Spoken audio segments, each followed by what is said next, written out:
All truth passes through three stages. First, it is ridiculed. Second, it is violently opposed. Third, it is accepted as being self-evident. The doctor sees all the weakness of mankind, the lawyer all the wickedness, the theologian all the stupidity. A man can be himself only so long as he is alone, and if he does not love solitude, he will not love freedom, for it is only when he is alone that he is really free. Each day is a little life, every waking and rising a little birth, every fresh morning a little youth, every going to rest and sleep a little death. Money is human happiness in the abstract. He, then, who is no longer capable of enjoying human happiness in the concrete devotes himself utterly to money. Willpower is to the mind like a strong blind man who carries on his shoulders a lame man who can see. Religion is the masterpiece of the art of animal training, for it trains people as to how they shall think. The discovery of truth is prevented more effectively, not by the false appearance things present in which mislead into error, not directly by weakness of the reasoning powers, but by preconceived opinion, by prejudice. Buying books would be a good thing if one could also buy the time to read them in. But as a rule the purchase of books is mistaken for the appropriation of their contents. The more unintelligent a man is, the less mysterious existence seems to him. Great minds are related to the brief span of time during which they live as great buildings are to a little square in which they stand. You cannot see them in all their magnitude because you are standing too close to them. They tell us that suicide is the greatest piece of cowardice.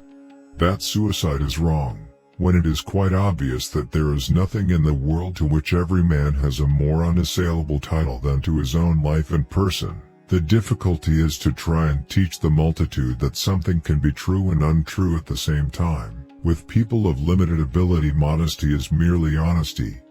But with those who possess great talent it is hypocrisy. A man's face as a rule says more, and more interesting things, than his mouth, for it is a compendium of everything his mouth will ever say, in that it is the monogram of all this man's thoughts and aspirations. Sleep is the interest we have to pay on the capital which is called net death, and the higher the rate of interest and the more regularly it is paid, the further the date of redemption is postponed. Opinion is like a pendulum and obeys the same law.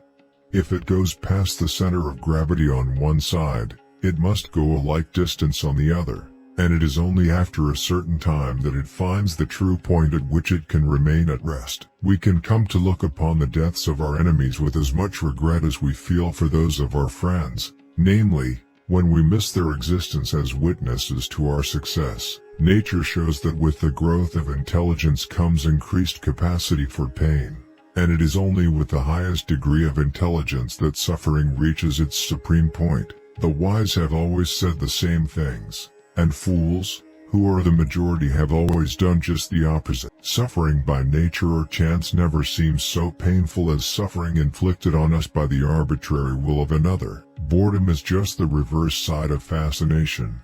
Both depend on being outside rather than inside a situation, and one leads to the other. The brain may be regarded as a kind of parasite of the organism, a pensioner, as it were, who dwells with the body, as the biggest library if it is in disorder is not as useful as a small but well-arranged one. So you may accumulate a vast amount of knowledge, but it will be of far less value than a much smaller amount if you have not thought it over for yourself. In the sphere of thought, absurdity and perversity remain the masters of the world, and their dominion is suspended only for brief periods. If you want to know your true opinion of someone, watch the effect produced in you by the first sight of a letter from him. Rascals are always sociable, more's the pity. And the chief sign that a man has any nobility in his character is the little pleasure he takes in others' company. Newspapers are the second hand of history.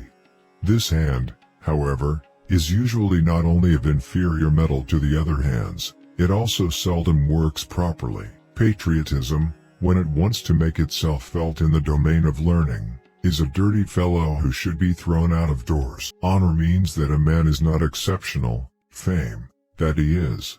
Fame is something which must be won, honor, only something which must not be lost. National character is only another name for the particular form which the littleness, perversity and baseness of mankind take in every country.